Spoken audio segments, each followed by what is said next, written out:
ബംഗളൂരുവിലെ നീലമംഗലയിലുള്ള ഡോഗ്നോസിസ് എന്ന startup company നായ്ക്കളുടെ അസാധാരണമായ ഘ്രാണശക്തിയും ആധുനിക കൃത്രിമബുദ്ധിയും AI സമന്വയിപ്പിച്ച് മനുഷ്യന്റെ ശ്വാസത്തിൽ നിന്ന് ക്യാൻസർ കണ്ടെത്താനുള്ള പരീക്ഷണങ്ങളിലാണ്. ഇവിടെയുള്ള പ്രത്യേക ലാബിൽ 2 വയസ്സുള്ള ക്ലോയി എന്ന ബീഗിൾ ഇനത്തിൽപ്പെട്ട നായ ഉൾപ്പെടെ 15ഓളം നായ്ക്കൾക്ക് ഇതിനായി പരിശീലനം നൽകുന്നു. തലച്ചോറിലെ തരംഗങ്ങൾ അളക്കുന്ന EEG ഹെൽമറ്റും മറ്റ് സെൻസറുകളും ധരിച്ചാണ് ഇവ പരിശോധന നടത്തുന്നത്.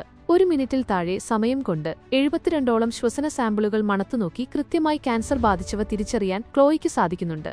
ഇസ്രായേൽ സൈന്യത്തിൽ ബോംബ് കണ്ടെത്തൽ വിഭാഗത്തിൽ പ്രവർത്തിച്ചിരുന്ന ഇറ്റമർ ബിറ്റാൻ, ആകാശ് കുൽഗോഡ് എന്നിവരാണ് ഈ വ്യത്യസ്തമായ ആശയത്തിന് പിന്നിൽ. പരമ്പരാഗത മെഡിക്കൽ പരിശോധനകളിൽ നിന്ന് വ്യത്യസ്തമായി ഒരു ജീവിയെ അടിസ്ഥാനമാക്കി നടത്തുന്ന പരിശോധനയായതിനാൽ ഇതിന്റെ ഫലം കൂടുതൽ കൃത്യവും 10 ഇരട്ടി മികച്ചതുമായിരിക്കണമെന്ന് ഇവർ കരുതുന്നു. മനുഷ്യരെ അപേക്ഷിച്ച് 300 ദശലക്ഷത്തോളം ഘ്രാണകോശങ്ങളുള്ള നായ്ക്കൾക്ക് ക്യാൻസർ, COVID-19, മലേറിയ തുടങ്ങിയ രോഗങ്ങളുടെ വ്യതിയാനങ്ങൾ എളുപ്പത്തിൽ തിരിച്ചറിയാൻ കഴിയും.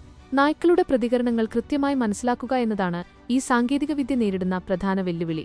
ഇതിനായി ക്യാമറകൾ, സെൻസറുകൾ, മെഷീൻ ലേണിംഗ് എന്നിവ ഉപയോഗിച്ച് ഓരോ നായയുടെയും പെരുമാറ്റവും മാനസികാവസ്ഥയും സൂക്ഷ്മമായി വിശകലനം ചെയ്ത് സ്നിഫ് ഡയറി എന്ന പേരിൽ ഡിജിറ്റൽ റെക്കോർഡുകൾ സൂക്ഷിക്കുന്നു.